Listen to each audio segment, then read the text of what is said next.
mu bagabo bagize uruhare rukomeye cyane muri Genocide yakorewe Abatutsi muri Mata mwaka w'1994 ni Kabuga Cyan. Uyu mugabo wari umushoramari ukomeye cyane mu gihugu cy'u Rwanda, ubu tuvugana yitabye Imana. Nubwo akomeje gukoreshwa ndetse no gukora ubushakashatsi ku bigendanye n'ibigendanye n'urupfu rwe, bivuga neza ko uyu mugabo yishwe n'indwara akaba yapfiriye mu bitaro byo mu gihugu cy'Ubuholandi. Kabuga Cyan wafatiwe mu gihugu cy'Ubufaransa bitewe n'uruhare rukomeye cyane yagize muri Genocide yakorewe Abatutsi muri Mata mwaka w'1994.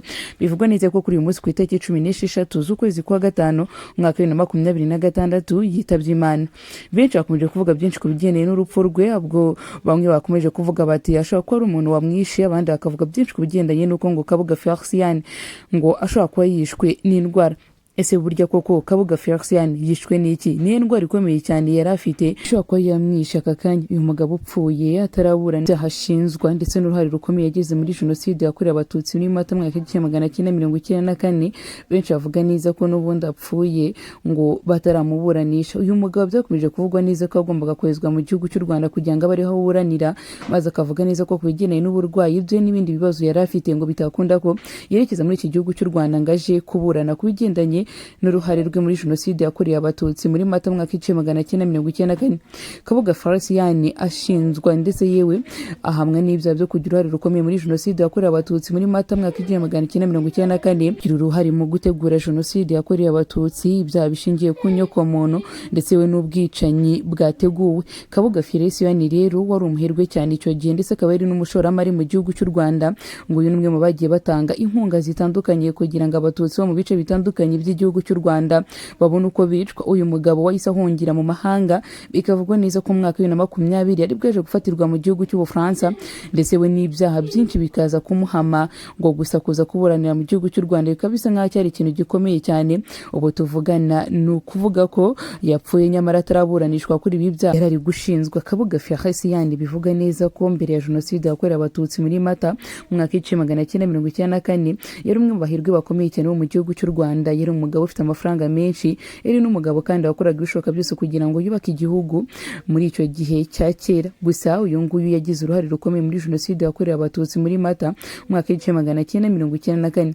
Umuryango mpuzamahanga ushinzwe gukumira ndetse yewe no gutsemba burundu ibyaha bishingiye kuri Genocide yakorewe Abatutsi ndetse no kuri Genocide zose muri rusange, uyu muryango uvuga neza ko kiri gukora ubushakashatsi ndetse n'iperereza Kukishe Kabuga Cyan.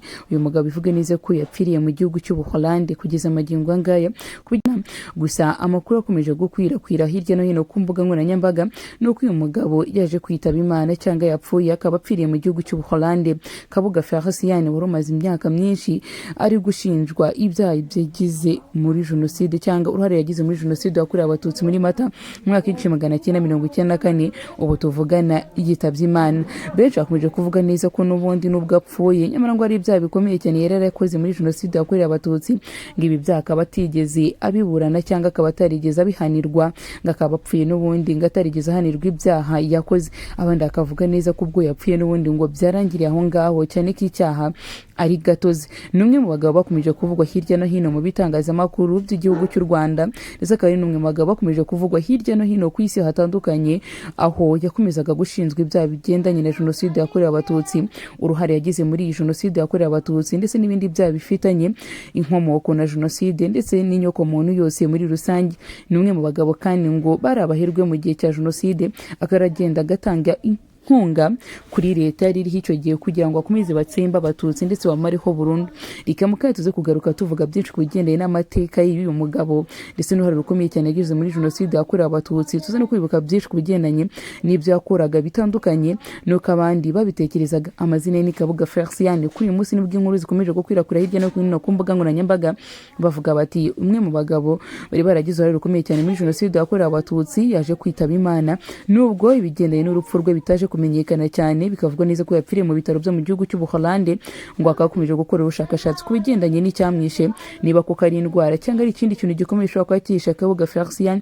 Ibi nabyo turaza kubimenya mu kanya. Mwakoze cyane kubana nanjye reka tuze kugaruka mu yandi makuru ari kuvugwa hirya no hino mu bitangazamakuru, aho tuze kumanda kuri ingingo z'ingenzi zitandukanye. Gusa mu kaye tugiye kuhakora byinshi ku bigendanye n'ibyaha Kabuga Cyan ashinjwa, ndetse tunagaruke ku mateka y'uyu mugabo atandukanye, uruhare yagize muri Genocide yakorewe abatutsi muri Mata mwaka w'1994. Mwakoze cyane kubana nanjye, ndabakunda cyane kandi mukomeze kugira ibihe byiza.